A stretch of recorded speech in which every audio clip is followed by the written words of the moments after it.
Olá, tudo bem? Afinal de contas, o que vem a ser a sociologia e até mesmo qual a sua importância ou utilidade nos dias atuais? É sobre isso que vamos falar nesse vídeo agora. Como o próprio nome sugere, sócio vem do termo sociedade e logia tem origem no grego logos, que vem de estudo. Em linhas gerais, podemos dizer que sociologia seria o estudo da sociedade. Mas calma, essa definição ela não é suficiente para entendermos a sua real importância. Quando falamos em sociologia, falamos de uma ciência, mais precisamente. Por se tratar de uma ciência, falamos de uma forma de conhecimento que está estruturada, todo organizado, no método científico.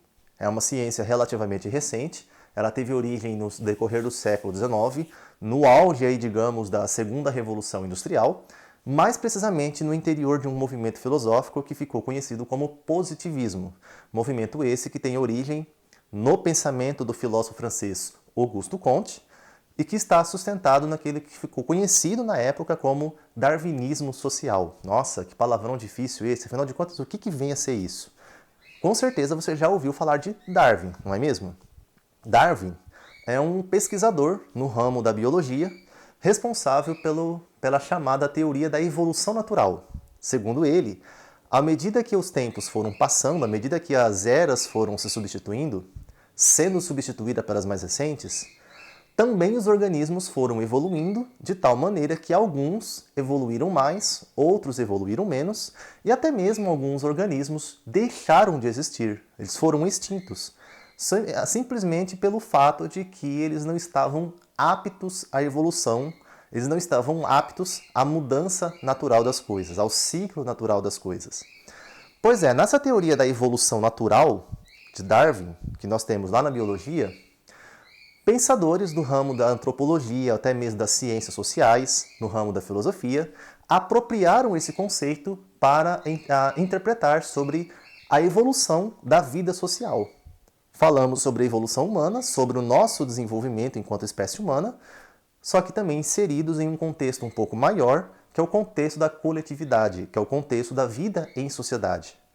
Quando falamos em coletividade, podemos inclusive comparar aqui dois modelos distintos de comunidade, de coletividade, desculpa. O modelo de comunidade e o modelo de sociedade. Quando falamos em comunidade, lembramos um agrupamento, por exemplo, que pode ser menor, talvez um agrupamento em proporções bastante reduzidas, em que a convivência entre os indivíduos é determinada por elos, vínculos de maior proximidade, de maior afetividade, como o próprio nome sugere, comum, unidade, onde nós temos um caráter talvez mais estático, uma vez que a vida em comunidade ela é bem mais estática do que a vida em sociedade. Conservador, provavelmente, é difícil você entrar numa comunidade, mas também é difícil você sair dela. Naturalmente, a pertença a uma comunidade se dá principalmente por uma condição de nascimento. Pertence-se a uma comunidade porque você nasceu nela. Exemplo disso é o que nós chamamos a família. A família seria um exemplo de comunidade. E a sociedade como um agrupamento agora maior, com uma quantidade muito mais ampla de indivíduos. E por se tratar de uma proporção bem mais elástica, muito mais amplificada quando comparada à comunidade, também onde nós temos maior, como que eu posso trazer para vocês aqui, maior existência, maior quantidade talvez de conflitos. Quando comparamos esses dois modelos, comunidade seria talvez um exemplo de convivência coletiva mais primitiva, já que ela está presente desde os primórdios, desde o início. Sociedade, por outro lado, pensamos agora um modelo de convivência social, de convivência coletiva, mais recente, bem mais jovial do que o modelo de comunidade e, por isso mesmo, algo que deve ser visto com maior precisão, com maior força, por ser mais atual. É verdade que as comunidades ainda existem, mas também é verdade que as comunidades que existem estão todas inseridas em um contexto maior, que é o contexto de sociedade. A passagem da comunidade para a sociedade é aquela que nós vamos entender agora como sendo a passagem natural entre as coisas. Quando falamos sobre Darwin, sobre a evolução das espécies, nós temos a passagem que vai do primitivo ao moderno. Quando comparamos os modelos de comunidade e sociedade, na comunidade tem um modelo talvez um pouco mais primitivo, porque a sua existência é bem anterior, é muito mais anterior, e a sociedade como um modelo mais recente e também mais dinâmico, uma vez que no decorrer da história ela se modifica com muito mais rapidez, com muito mais velocidade do que as comunidades. Olha que interessante, as comunidades são mais conservadoras, são mais estáticas, as sociedades são mais dinâmicas e não raramente existem conflitos entre as duas, já que elas se convivem. Mas aí você deve se perguntar, mas por que a sociedade é mais dinâmica?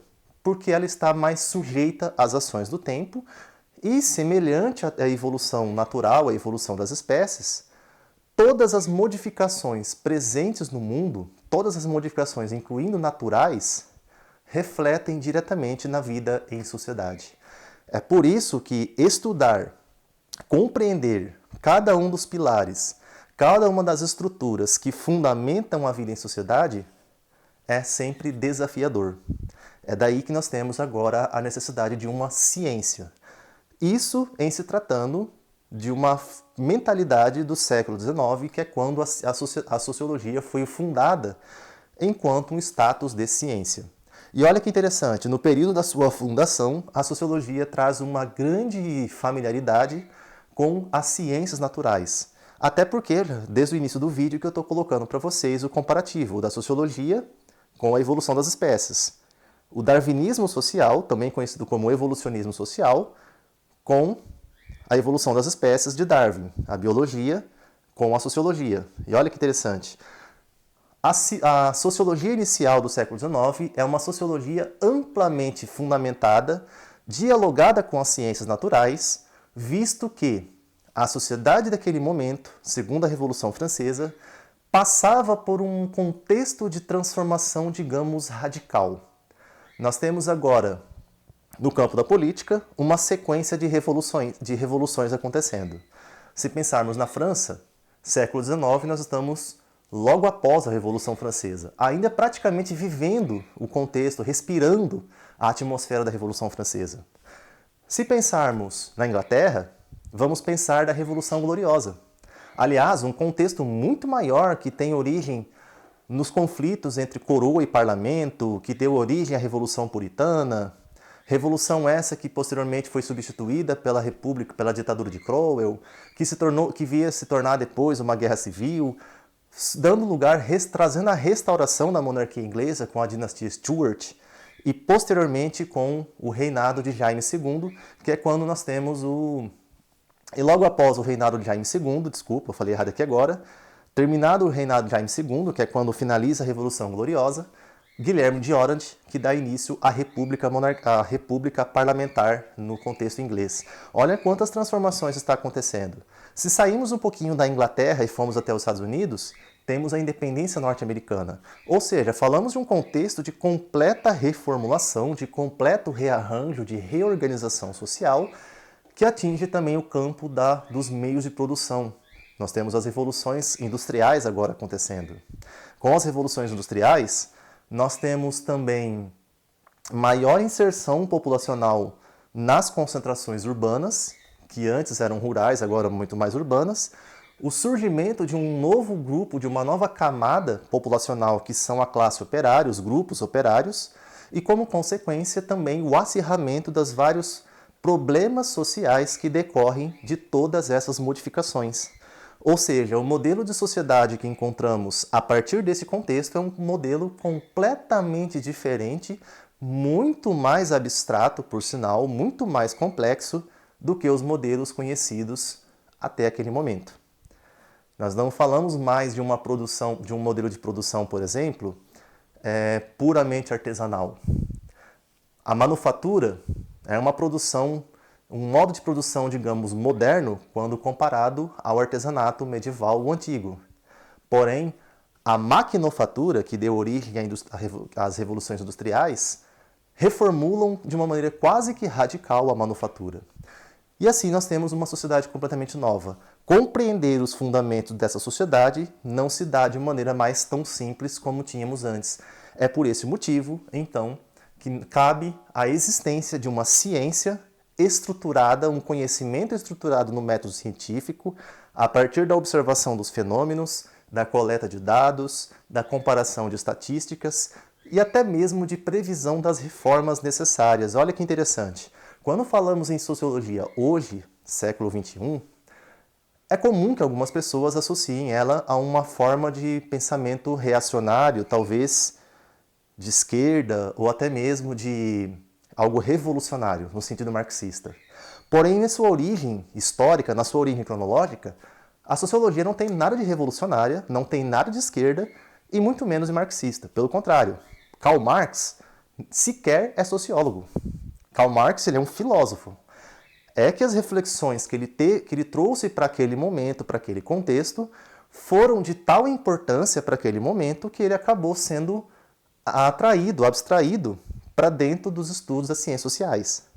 Mas de início, a sociologia ela é uma ciência reformadora que nasce no contexto pós-revolucionário francês com o principal objetivo de reconstruir a ordem social perdida durante a Revolução. Aliás, se você olhar para a bandeira do Brasil, a frase ordem e progresso que está ali estampada é uma frase que representa uma mentalidade positivista, lembrando que o positivismo é um movimento filosófico, tá? E essa frase positivista representa naquele momento digamos, a essência da sociologia. Uma vez que a sociedade ela é compreendida através de dois status. De um lado, a sociedade é dinâmica. Dinâmica porque ela está constantemente se transformando, constantemente mudando, se modificando. E essas modificações, no começo do vídeo, citei que a comunidade é mais conservadora, porém ela continua convivendo no interior da sociedade. Essas modificações sociais, com muita frequência, despertam inúmeros conflitos, principalmente em seus setores mais conservadores, que é, como por exemplo, a família. A sociedade é dinâmica, porém essa dinamicidade também oferece alguns incômodos, alguns constrangimentos, entre eles, crises sociais. Toda modificação traz crise. Não existe uma única transformação social possível que não seja acompanhada de uma certa crise. Por esse motivo, eu não tenho como pensar uma sociedade moderna se ela não for dinâmica, porque não há modernização se não houver modificação. Por outro lado, se essa modificação também oferece riscos, a ordem se torna o outro status necessário. É preciso que toda modificação aconteça sem que a ordem se perca. É daí que vem a frase estampada na bandeira do Brasil, ordem e progresso. Ordem é o caráter estático, digamos, aquilo que não pode se perder. Frente a uma revolução industrial, frente a uma revolução econômica, a passagem agora à consolidação do capitalismo, que tudo isso é dinâmico, a ordem precisa ser assegurada. Mesmo que em algum momento a ordem precise ser quebrada, destruída, como exemplo a Revolução Francesa, é necessário que a ordem seja reconstruída, mesmo que ela tenha que ser construída novamente do zero, mas ela é sempre necessária para que o caráter dinâmico, o caráter, digamos, elástico da sociedade não se torne uma ameaça. Por esse motivo, a sociologia é uma ciência reformadora, uma vez que ela, observando os fenômenos sociais, fazendo uma observação direta dos acontecimentos, coletando dados, confrontando números, fazendo até mesmo uma análise matemática, seja capaz de identificar os novos fenômenos e assim, quem sabe até mesmo prever com antecedência e bastante previsão novos acontecimentos. Através disso, ela é capaz de oferecer parâmetros para atuações até mesmo governamentais que previnam ou que modifiquem os fenômenos à medida necessária. Eu não sei se você percebeu, mas no decorrer do século XIX, a sociologia nascente é principalmente uma sociologia que está a serviço do Estado. Claro, desde que eu considere um caráter positivista do termo. Uma sociologia, digamos, hoje eu poderia chamar de direita, mas enquanto direita da maneira como é dito hoje, legal? Mas é uma ciência a serviço do capitalismo. Só posteriormente é que nós vamos ter agora algumas evoluções desse conhecimento para uma crítica social aplicada. Mas isso nós vamos abordar nos próximos vídeos. No vídeo de hoje, principalmente essa ideia, a sociologia de origem positivista, lá no século XIX, iniciada pelos estudos de Augusto Comte, também formalizada pelos estudos de Émile Durkheim, sociólogo francês, que tem como objetivo principalmente analisar os fatos, estudá-los, compreendê-los, prever com antecedência novos fatos existentes a partir dos fatos observados e, com isso, oferecer todos os parâmetros necessários para as modificações sociais a fim de que o progresso seja garantido e a ordem não se quebre. Ordem e progresso. Tudo bem?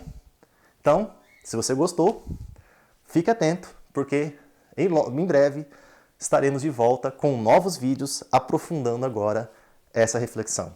Tchau!